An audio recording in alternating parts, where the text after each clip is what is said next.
This is Dumbline, the podcast of dumb crimes and even dumber criminals.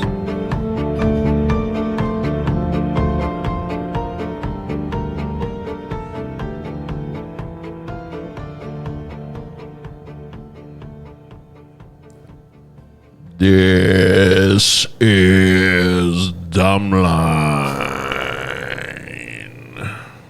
It's my little ode for Iron Man to Ozzy, who passed today, and I'm mourning because it's like John Lennon dying for all us metalheads.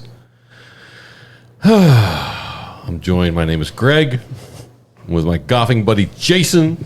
Hello, everybody, and rest in peace, Mr. Ozzy Osbourne. Sweet Prince of Darkness, and our goddess of Ganaki, Ganaki. Maria.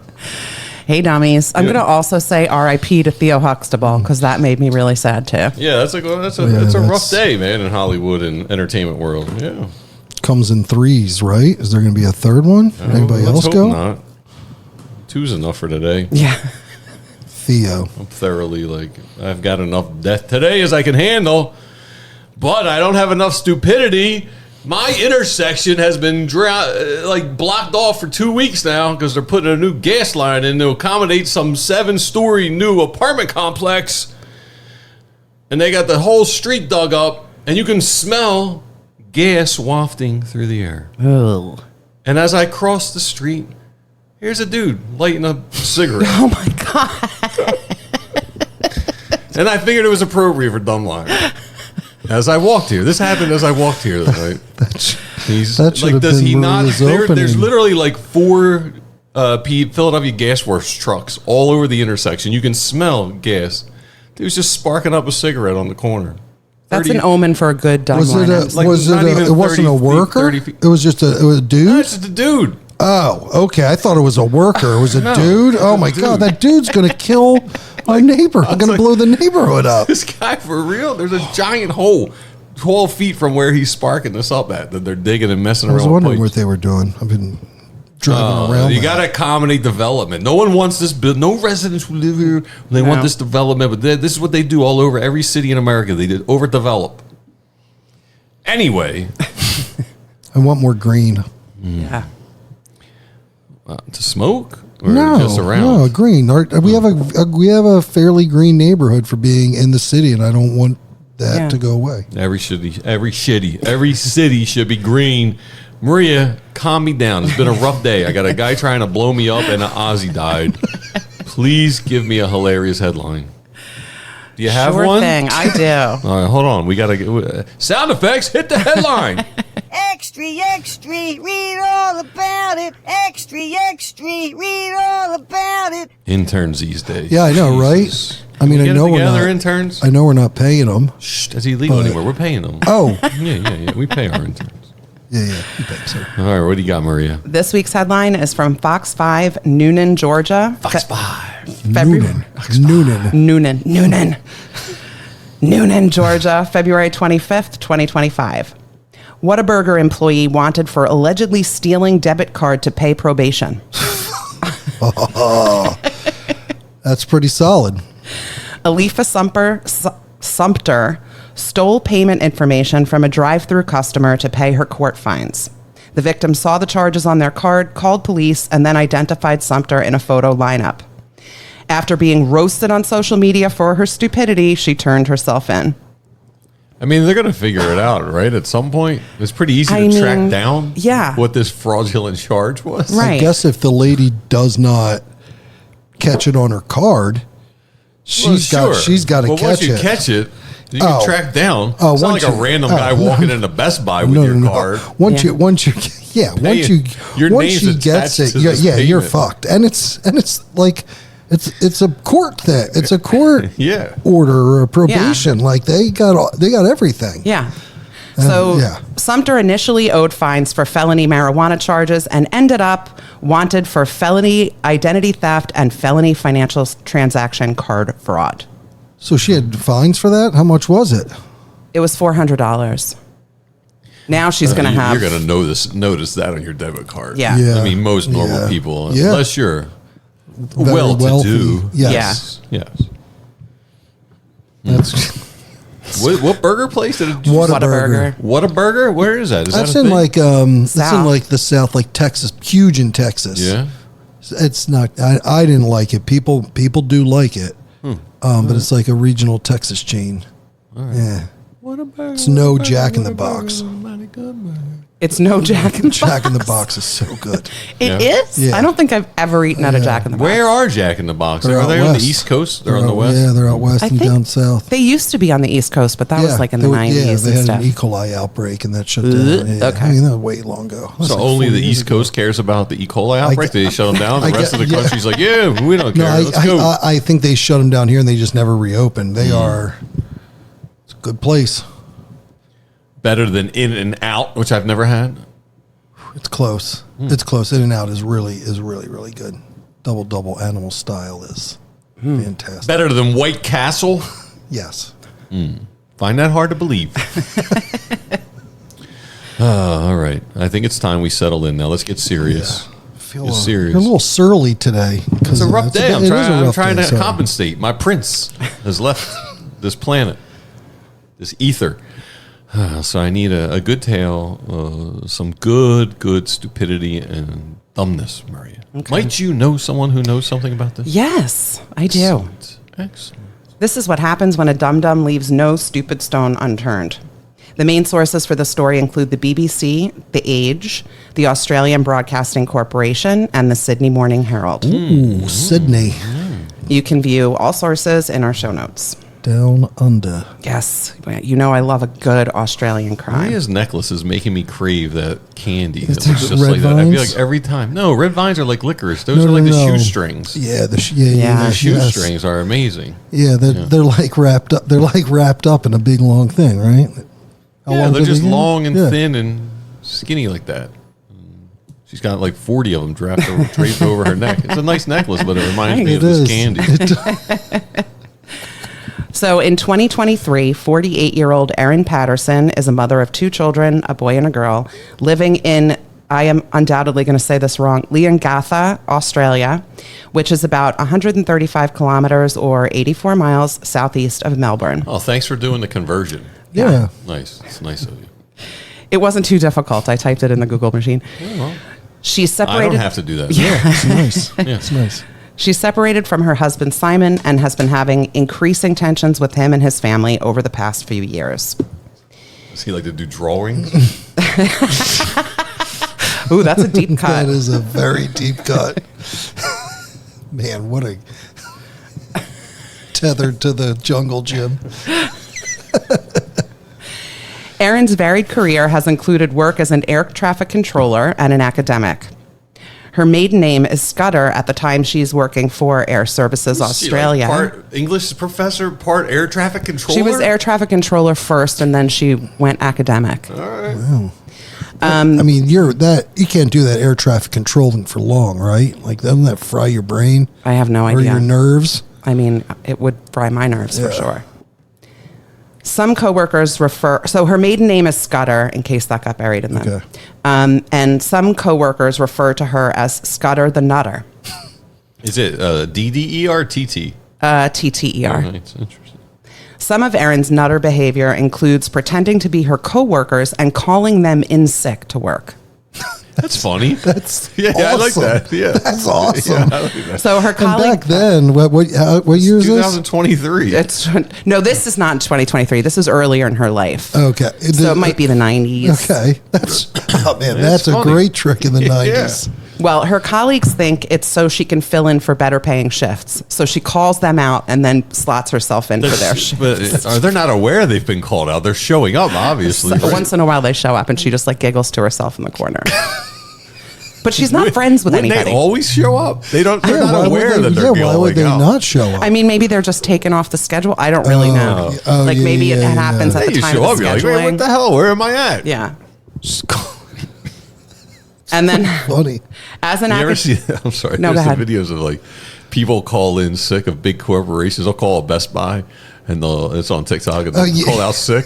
And they don't even work They there. don't even work there. The people have no idea. The manager has no idea, and they're giving them a hard time about calling out.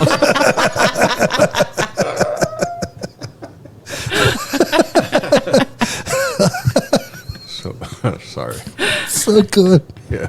You got to get in here. Yeah. Do they eventually? We're short-handed. Are they eventually like, I don't work there? I forget. That's so funny. Well, you're fired if you don't come in then. So as an academic, Erin studies accounting, which is like my nightmare. Ugh. An academic career in accounting. Not oh my God, doing accounting all day and teaching accounting? Yeah. Ugh. There's few things in life that stink worse than, I would say, organic chemistry and managerial accounting. That was the horrible course I had to Or take. like the academic papers you'd have to write to stay employed as an academic on accounting. On accounting, techniques, methods. Yeah. Managerial accounting sounds like a terrible. It sounds so boring. Yeah. So Erin meets Simon Patterson in 2004. They have 2 children and separate in 2015, but they remain on semi-friendly terms until about 2022 when Simon files as single on his taxes, which means Erin won't receive child support. In May 2023, though she's been increasingly isolated from her in-laws, she's pissed off when she isn't invited to the birthday party of her mother-in-law, Gail, which seems normal for a separated couple. Yeah, you don't. You're done. You're done. Yeah, you're not. kinda like- I mean, maybe you do it for the kids. Maybe. For But- the kids. Why wouldn't filing single make her get child support? Like if they were filed married, she wouldn't get child support. Right? I think that he's owed, it seemed to me from what I read, that he is owed her child support if they are still legally on paper married. I think that was what the article said, if I remember correctly. So Erin does decide to host a lunch for her in-laws. Her mother-in-law is Gail, and her father-in-law is Don, and she also Gail and Don are good in-law. Yeah, Gail and Don are coming over. Yeah. Yeah. Yo, Don, what's Yes, up, man? Pick Gail up some and Don. beers on the way over. Yes. You got beers, Don? Yes. Gail's sister Heather and her husband Ian, who is also Erin's pastor, are also invited. Simon is also invited, but he declines. So she has this whole Lunch. with the in-laws. Mm-hmm. Are they close outside? Gail, They're not Don, close. And then she's got Heather and Ian. Heather Simon's and Ian. brother or sister. No, Gail's sister Heather and Heather's husband Ian. And these are Simon's parents. Simon's parents are Don and Gail. Yeah, Okay. So it's Simon's aunt. Yes. Okay. aunt and uncle. It's unusual for Erin to host any guests at her house, but she tells the group that she's recently been diagnosed with cancer. So they decide to all come over and console her. The lunch is held on... That's the last part. If I'm getting diagnosed with cancer, the last people I want to come over to console me are my ex-in-laws and their aunt and uncle. Doesn't that seem odd? The lunch is held on July 29th, 2023, and Erin makes individual beef Wellingtons, mashed potatoes, and green beans. She serves everyone on matching gray plates, but uses an orange one for herself. All of them begin feeling sick within a day of the meal. Don Patterson reports throwing up 30 times over the course of a few hours. The doctor who is treating Heather and Ian, his name is Chris Webster, suspects that the meat is the culprit and that they've all contracted food poisoning. But when he receives a call from the doctor treating Don and Gail, he learns that they've all ingested Amanita phalloides, or death cap mushrooms. How does that doctor determine that? I think they did a toxicology screen. Damn. Yeah. Death cap mushrooms. What is that? That's not a good mushroom to take? No. I think the name speaks for Yeah. itself. They have fairly thick stems and a cap that flattens as the mushroom ages. The cap's color can be pale green, yellowish green, olive green, bronze, or in rare cases, white. It's one of the deadliest mushrooms in the world. A half a cap can be fatal to humans. Holy shit. Like, does it grow wild? Yeah. I see these things all over the place. It Let's looks see like this. Yeah, that's what I thought too. But it says, well, they originated in Europe, but I think now they are all over the world. I feel like I see these Oh, yeah. white Yeah. cap mushrooms Yeah. everywhere. They can't. man. They must be different. Half a cap. The death cap ones have more of like an arc to the to the cat part. I think those might be a little more pointy. Okay. Chris scrambles to transfer Heather and Ian to a bigger hospital that might be able to sufficiently treat them. How is it treated? You just got to let it go through? Can it, like, at that point... You have to treat the liver, and there is an antidote, but apparently they were low on antidotes for it. On July 31st, Erin shows up at the hospital complaining of gastrointestinal issues. The doctor she sees is Chris, who knows when he hears her name that she cooked the meal. And here comes the dumb.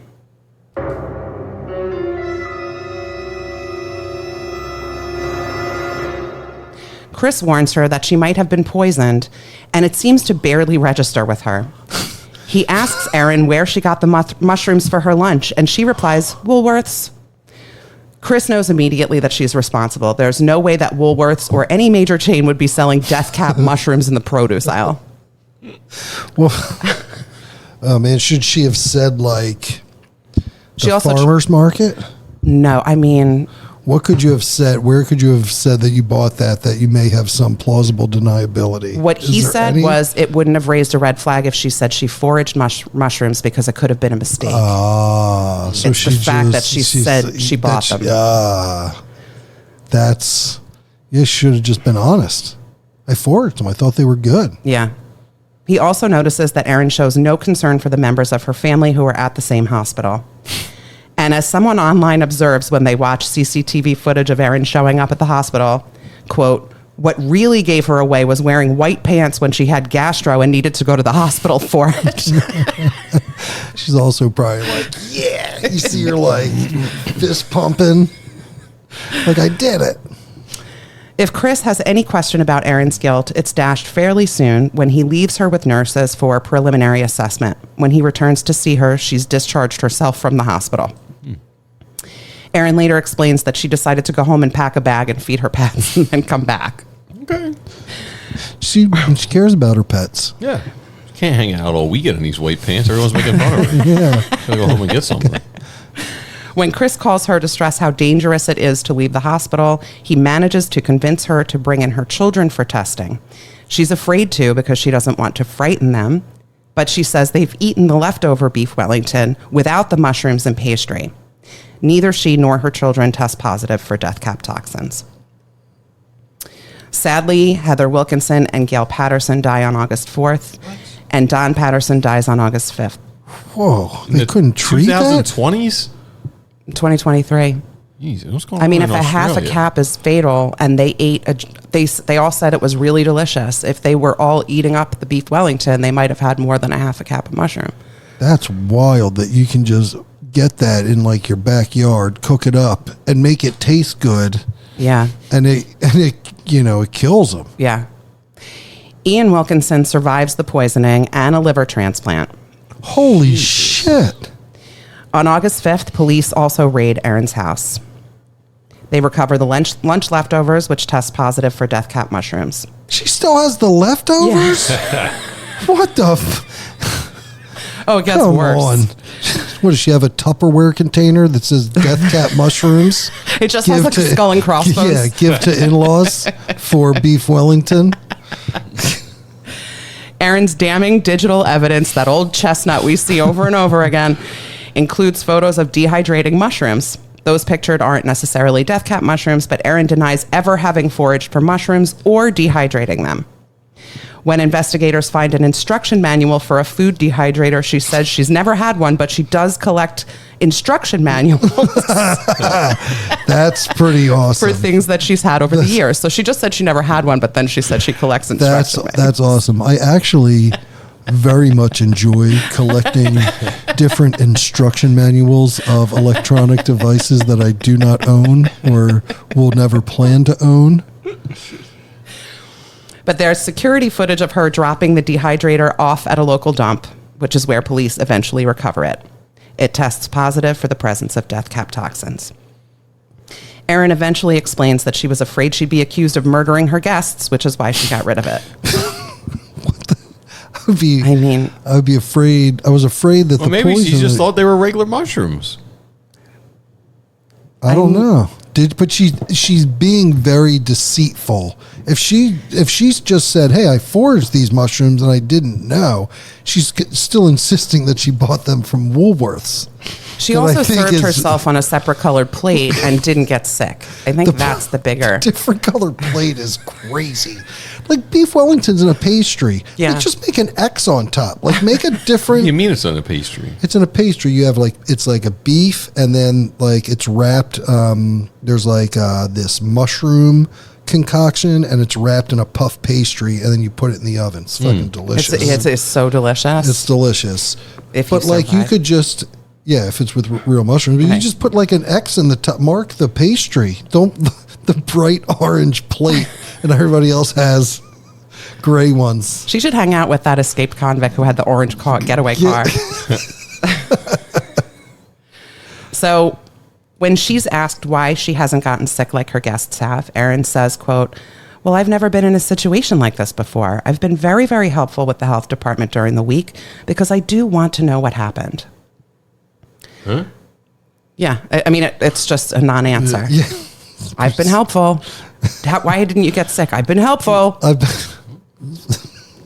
Ma'am, I've been helpful. There's also a message exchange between Erin and Simon that takes place when he declines her lunch invitation. He tells her he's not comfortable having lunch with her and his family. Why, you ask? Aside from the fact that the two are estranged, it turns out that Simon has gotten sick 3 times between 2021 and 2022 after eating something Erin has prepared for him. These women, they do this. This is their MO It is all the the time. Women are poisoners. The poison. Yeah. When he tells her he can't make it, Erin responds with, quote, "That's really disappointing. I've spent many hours this week preparing lunch for tomorrow, which has been exhausting in light of the issues I'm facing, and spent a small fortune on beef eye fillet to make beef Wellingtons, because I wanted it to be a special meal, as I might not be able to host lunch again for a very long time." Ugh. And she doesn't have cancer, right? She does not.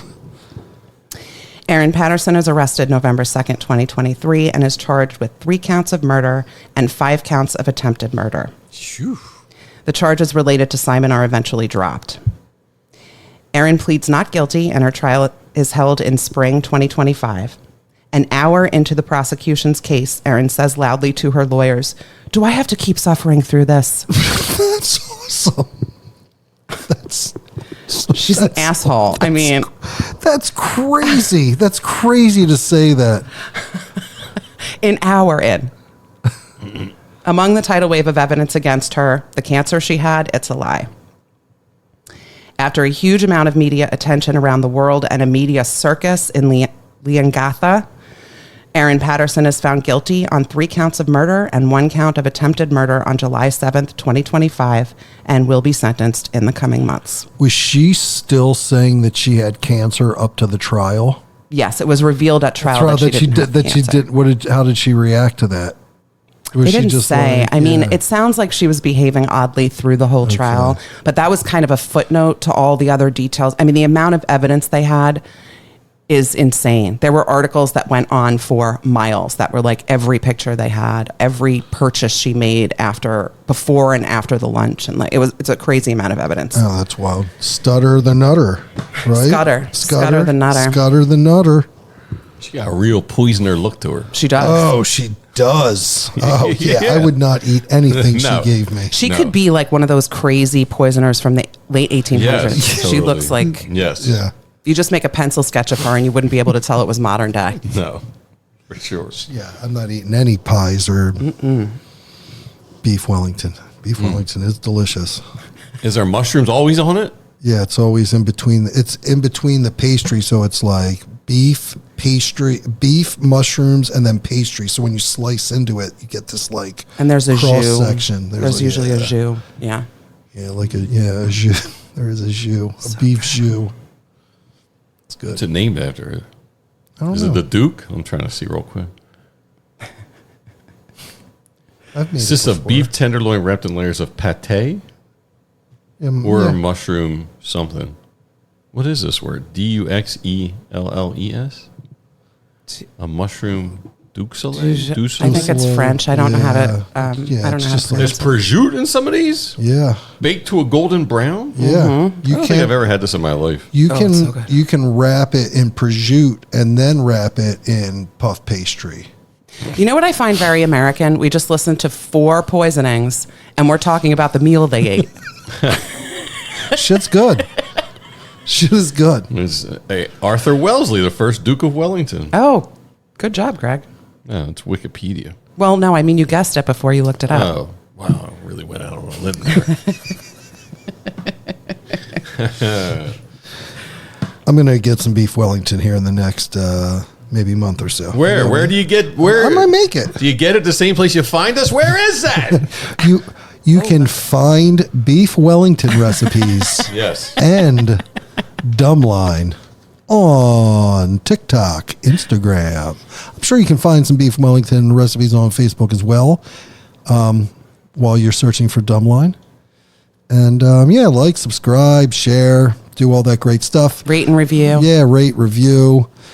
Sorry, we apologize again for our interns today messing up a couple times, but they'll get it together. Back to Greg. Let's go. Let's go. Let's get to know Maria time. Get to know Maria. Get to know her. Maria, in light of today's news, what is your favorite Ozzy or Black Sabbath song? War Pigs. Oh, nice. It's good.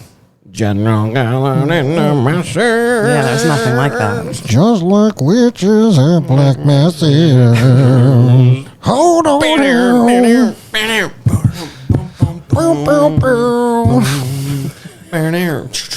Really good. Nice, Maria. Nice for all the legwork on that one. Our dummy, Aaron Patterson Scudder. My name is Greg. I'm Jason. I'm Maria. Take it easy. See you, everybody. Bye, dummies.